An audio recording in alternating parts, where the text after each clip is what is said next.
Alright, so here we are. We are the go home show before the In Your House pay per view.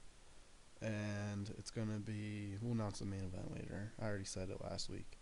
Last week, we got The Undertaker defeating Ahmed Johnson in the main event.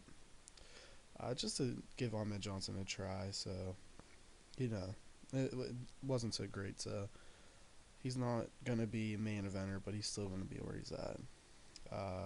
Shawn Michaels and Psycho Sid been going at it. Triple H and William Regal become number one contenders by default when Ken Shamrock attacks them. But other than that, nothing really of note. Mankind ending Raw by attacking Undertaker, get some heel heat. We're going to see him do another dastardly thing, get heat. Alright, the show starts off with Bret, Owen, and Bulldog agreeing to a match versus the Road Warriors and Stone Cold. I've said it a couple weeks ago that these guys are all going to be together, and this is a way to push Bret versus Stone Cold further and keep it extending. Have Road Warriors versus Stampeders extend, and just a good way to extend these feuds, because you don't want it to blow off at In Your House, a B-rate show, pay-per-view, for the fans at least. And why not have a fun match here? So following that, we get Rikishi defeating Ahmed Johnson after botched interference by the heel, or Nation of Domination. This gives Rikishi a win he needs to make him look more credible against The Rock. We know who's gonna win.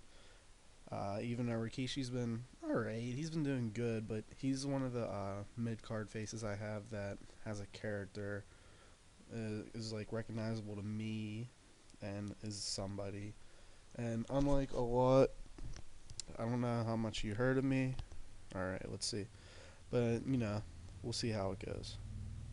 Following that, Mankind, Tombstones, The Undertaker, or Paul Bearer. I think that would have been a good way to get, one, if it was possible. Let's say it's possible. I'm not sure if physically that's possible. But let's say it was. Doing that, Mankind attracts a lot of heat. And then Undertaker runs out and makes a save, only for Mankind to run up the ramp. Undertaker challenges Mankind to a match. Mankind nods in acceptance. This is a way just to, Mankind running away from Taker isn't making him a coward. It's just making him, announcers would say, oh, he's being smart, blah, blah, blah. He ain't no coward.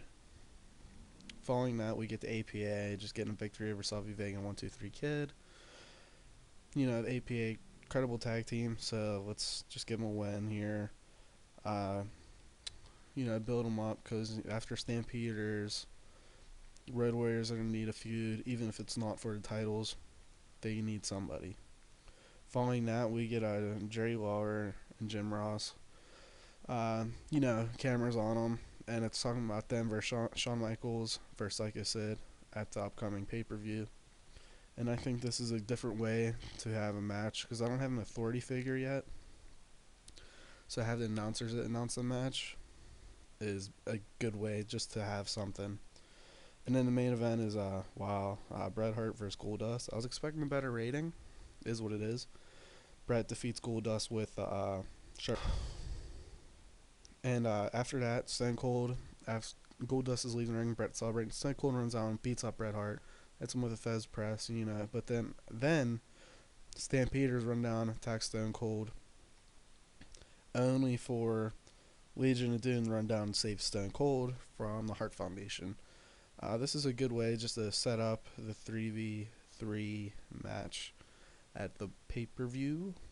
79 rating. It's what I expected. It's not the best go-home show, but it's a B pay-per-view. The following month is King of the Ring, so I'm expecting more for that. We're going to have a lot of, matches, qualifier matches before that. Alright, so let's see. It's 1-1, WCW 1, me 1. Let's see how we beat them, if we beat them. I feel like we didn't, but it's fine. We did? Good. We're up 2-1. Ooh, shit. Ooh, fuck. That's a bad rating. Giant versus Rick Steiner main event. They probably have poor chemistry, and Rick Steiner's not popular. Uh, Outsiders defeat Public Enemy. The Chris Jericho Public Enemy. Team Chaos defeats Vader and Roadblock. Uh, Vader has creative control in his contract. I know that from when I was in a bidding war with him. Who's Team Chaos? I don't remember. Jim Duggan and Mang defeat Vader. Uh, uh, and just to refresh your memory, the Public Enemy, Chris Jericho and Rocco Rock. Take that, ECW. Uh, so that's it for, we're up 2-1. And we'll see how their pay-per-view does compared to ours. I'm not sure what their pay-per-view is compared to mine. So that's it for this episode. Thank you for watching.